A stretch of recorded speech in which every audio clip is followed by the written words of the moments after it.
Yo, what is going on YouTube? My name is Billy TKO. If you guys are new here, definitely be sure to like this video. Also, be sure to subscribe to the channel. When you guys do, we go to a different stratosphere.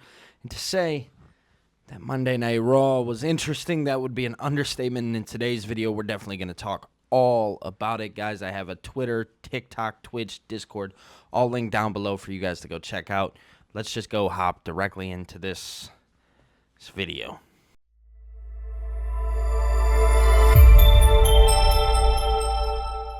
Yo, what is going on, guys? Do everything up front, like I said, but let's talk about Monday Night Raw. It was a very interesting show, to say the least. So, Monday Night Raw officially moved to 2 hours until the move to Netflix, which will take place on January 6, 2025.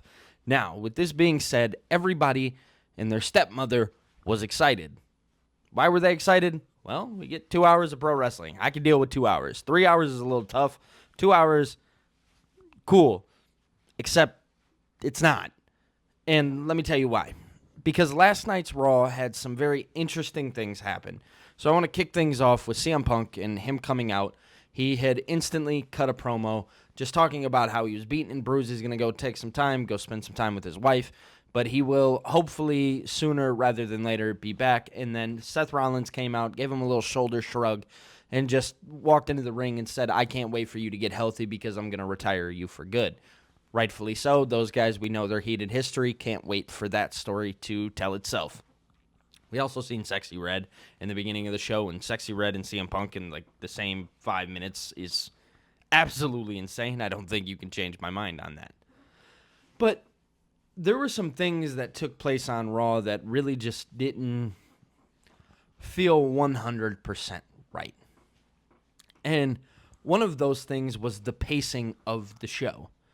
So, as we know, 2 hours, it sounds great on paper, and it's everything that we want it to be, right? 2 hours of Monday Night Raw ends at 10 o'clock. I have the rest of my night to continue to do what I want. I have work the next day. Easy pickings, right?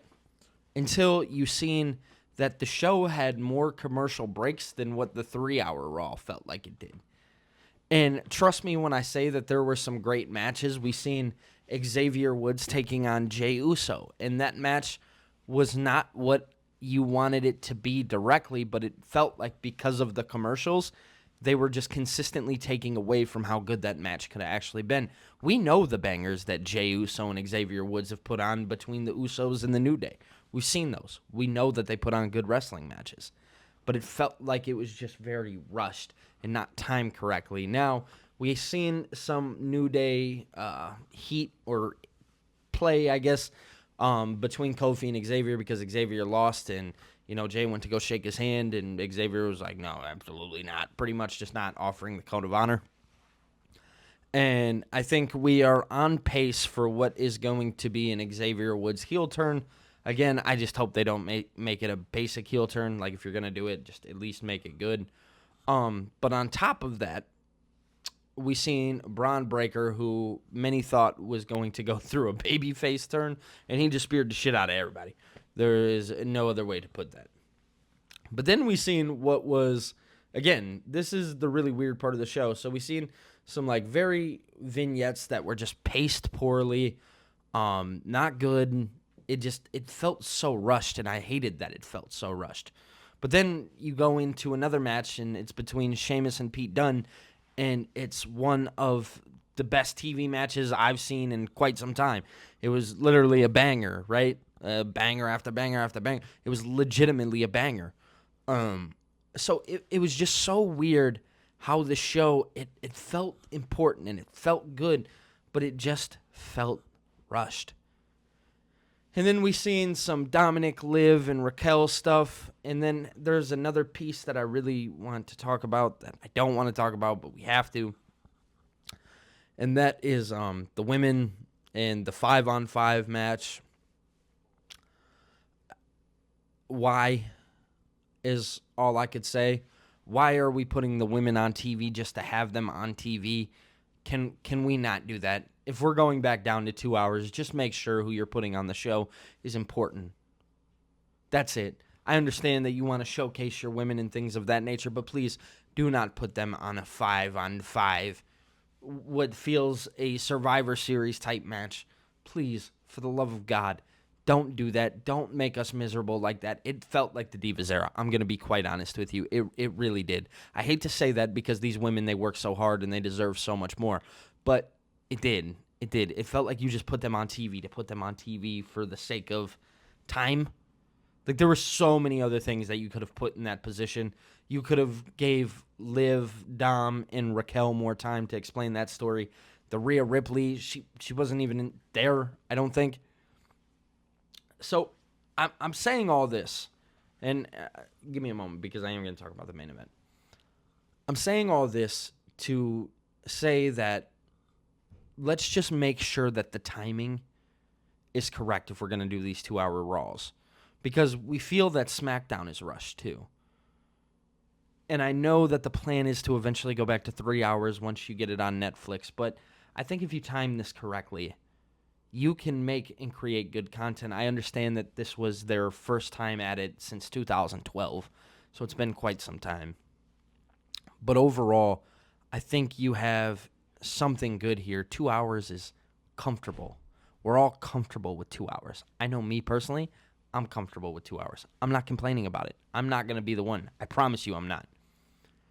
I just feel like that once we get this pacing correct, we could be on course for something great. But for now, it just seems lackluster. Now, we've seen that Cody Rhodes was in the building, and Cody Rhodes was there scouting the talent.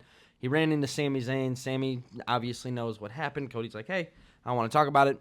Nothing that you did or anything along those lines. You know, we've been friends for quite some time. Hey, I hope you win the match, and I hope that it's you that I face at Crown Jewel.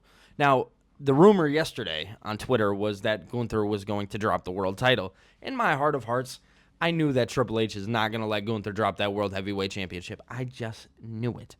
And everybody speculated because of Goldberg returning at Bad Blood that we would be seeing Gunther drop that title to Sami Zayn. That was not the case. And Gunther did retain in a very, very cool fashion where he choked him out. Sami looked very strong even in the loss. So you did both of those guys a very well-deserved service. And we're going to be getting Cody Rhodes taking on Gunther for the Crown Jewel Championship. It's not for either of their championships. Now, this is going to be interesting because you kind of ask yourself, like, oh, who matters more in this? Right? Who does Triple H care about more? Who's his real guy? Because we see Roman come out second at Bad Blood, and Cody's not the second guy, he's the first guy. Makes you question a couple things. And we know how much Triple H loves and loves Gunther. It's going to be interesting to see. So I'm actually kind of excited for November 2nd. It's going to be a very interesting show, to say the least. And on top of that, we have Survivor Series moving at a pace that I don't even know what's going to happen. I really don't. I'm very interested, if I'm being honest. But ultimately, I want to get your guys' thoughts. What did you guys think about Monday Night Raw last night? I am going to stick by the fact that it was very interesting, and I think we have some work that needs to be done. But it's up to you guys. You guys let me know. Did you guys like the 2-hour format of Raw? Did you not? Let me know down in the comments section below, and let's have a discussion about it. But guys, my name is Billy TKO. If you're new here, definitely be sure to like this video. Also, be sure to subscribe to the channel. When you guys do, we go to a different stratosphere. TikTok, Twitter, Twitch, Discord, all linked down below for you guys to go check out. And I look forward to seeing you guys in the next one.